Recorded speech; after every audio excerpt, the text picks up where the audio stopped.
Okay, so now you've got the lead here for John Doe at John's Towing Inc. You have a conversation with John over the phone, and now you want to convert this into an opportunity. So if you have phone calls with him, or it doesn't necessarily convert to an appointment on the first try, you can always go here under Notes and Activities, and you can actually add notes or an appointment if you want. But typically, by the time it gets to an appointment stage, you should be ready to actually convert this. So down here, you'll see, which is probably better, you can enter a note. You can title the note. So, March 14th call, spoke with John.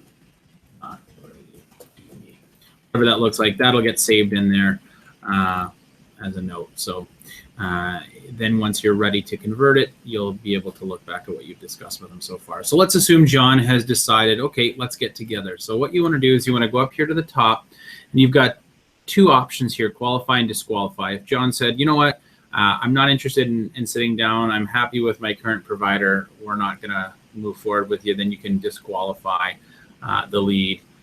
Or if they're qualified and just not necessary, you just don't think it's going anywhere, you can just disqualify, and then you've got a couple options why, reason not given, reputation, non-service, product offering, already with us. Those are some reasons you can do. So let's assume he is interested in sitting down. So we qualify that lead, click on the qualify button, and a couple things are going to happen now having pressed that. So the first thing that's going to happen is it's going to create three items. It's going to create an opportunity, which is the screen we're on right now. It's going to create a potential customer, which is an account, and then it's going to create a contact, which is John Doe. So it's actually created three separate items: opportunity, contact, and potential customer. And if you recall back to when we created the lead, the company name will be, it'll choose the company name as the potential customer or the account. So that's why, if at all possible, if you fill that in, it'll save you a step.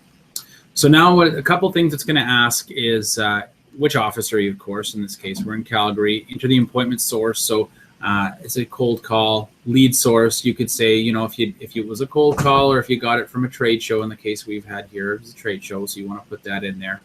And then as far as setting the appointment itself, you now want to actually indicate that we've got an appointment with John. So you go down here to Notes and Activities, and you'll notice this little plus sign here. So you can click on that, and you want to click on Appointment. So now you've got a new window that's going to show up, essentially giving you the opportunity. It will already pre-populate that the meeting is regarding John's towing. And you can put the subject here, which would be SG, or self-generated appointment. Or you could put, in the case, we're a tax firm, so tax consultation.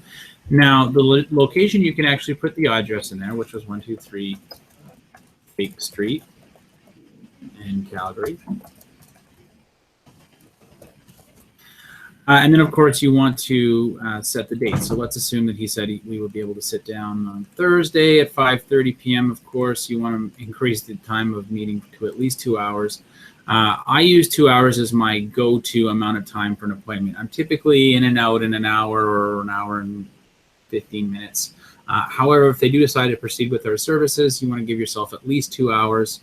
And then my strong advice would be to give yourself a minimum buffer of a half an hour between consultations, so that just in case it runs over. And of course, you want to factor in drive time if you're meeting with them on site. So one of the other things you want to be aware of is, in this case, we had an email for John. So it was john@john.com. So if I put a description in this box, this will be sent to the client. So they'll get a meeting maker. Microsoft Dynamics will send a Microsoft Outlook meeting maker to them, which will have the subject, the location, regarding, and whatever you put in this box. So don't put yourself in notes that you aren't willing to have the client see. So in this case, I often will put John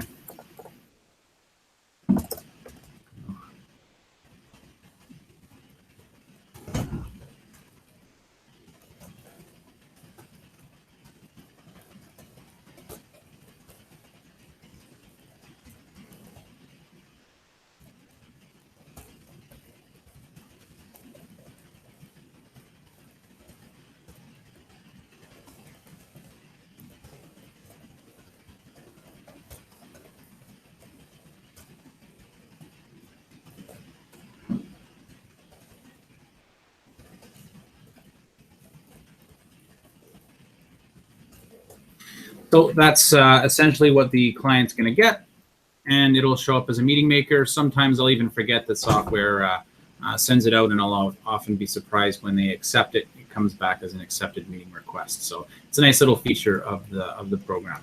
So okay, they're ready to go. We've got all the information. So what we'll do is then save the appointment. Okay, so yeah, it does give you the indication some of the recipients are outside your organization, and they will also receive this appointment when you save it. So I've saved it, so they will receive a meeting maker. Of course, if there's actually someone at john@john.com, I suppose they're going to get a meeting maker right now. So now going back to the opportunity, that will be in here as a activity, tax consultation regarding John's towing, appointment scheduled, etc. So that is that.